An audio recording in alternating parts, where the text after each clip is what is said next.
Ayurveda is definitely not a fad diet. It's an ancient medical science of India, a healing system that teaches us to live in harmony with nature.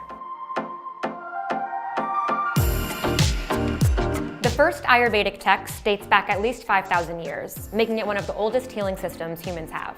Following an Ayurvedic diet will help us balance the varied parts of our existence, the emotional, the physical, the mental, the spiritual, and it's not just about food. There are 3 pillars of health according to Ayurveda, and the first is about food. But not just what you eat, it's also about how you eat it. The second is our routine, how often we work, rest, play, exercise. And the third pillar is the environment we live in, the weather, the air, stuff like that. To improve our health, Ayurveda says that we need to focus on all 3. According to the science, each of us are comprised of 3 doshas, which are energies that make up who we are. There's Vata, Pitta, and Kapha, and each of us usually has one that's more dominant. As the pillars of our lives ebb and flow, so do our doshas, and they can become out of balance. Ayurveda helps us keep them in equilibrium. Divya Alter is the chef at Divya's Kitchen, an entirely Ayurvedic restaurant in Manhattan's East Village. Divya herself isn't a doctor, but she's trained in pulse reading, which is how she and Ayurvedic doctors are able to assess the energies in your body and determine the state of your doshas. You have the pulse of somebody who needs to slow down. That doesn't surprise me. Wow. Divya asked me some questions to confirm what she noticed during my pulse reading, like if my feet are ever cold or if I'm gassy. I'm very gassy, I burp a lot, which really just started over the last couple of years. Like the weirdest thing, uncontrollable burping. And I never burped ever growing up. And then the last couple of years, like burping all the time. And then she explained what's up with my doshas. Vata governs circulation and your Vata is all over the place. This is the main dosha that's out of balance, and remember that Vata dosha is called the king of doshas. Since my Vata is overcharged and out of balance, Divya told me that I need to avoid foods that are light, airy, or dry. That's because like increases like, and Vatas are already airy and dry, so I don't need any more of that.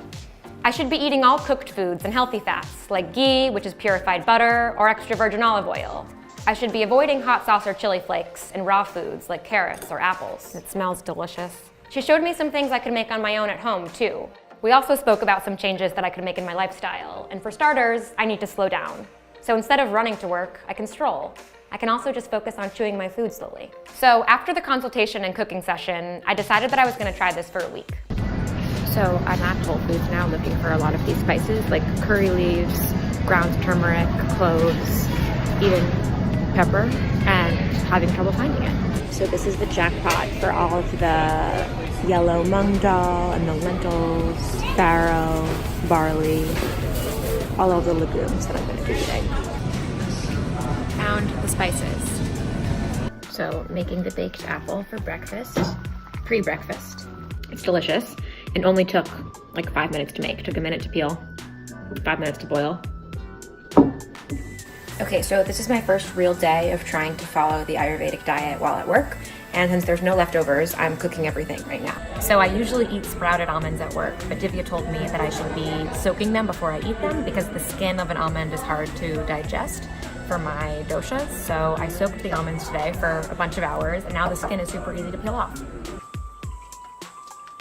Oh my God, it looks so good.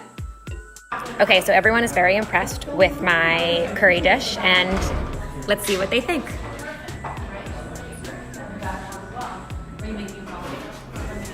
I love it. Looks so good. And I'm Indian. And she's Indian! Farro's not in the actual dish, but she said I could add stuff like that. Some grounding wheats. I keep using the phrase like grounding recipes, the grounding food. And a grounding food is basically just a comforting food. And some of us crave that more than others. Like for me, if you asked me what my favorite food was, I would probably say toast or pasta, because those are things that are really comforting to me and they leave me feeling really full. And if that resonates with you, if that sounds like you are somebody who is always craving grounding foods, then this recipe is really great for you. And you can picture yourself like being full. 100%. Right? It's very grounding. I will be full. Yay.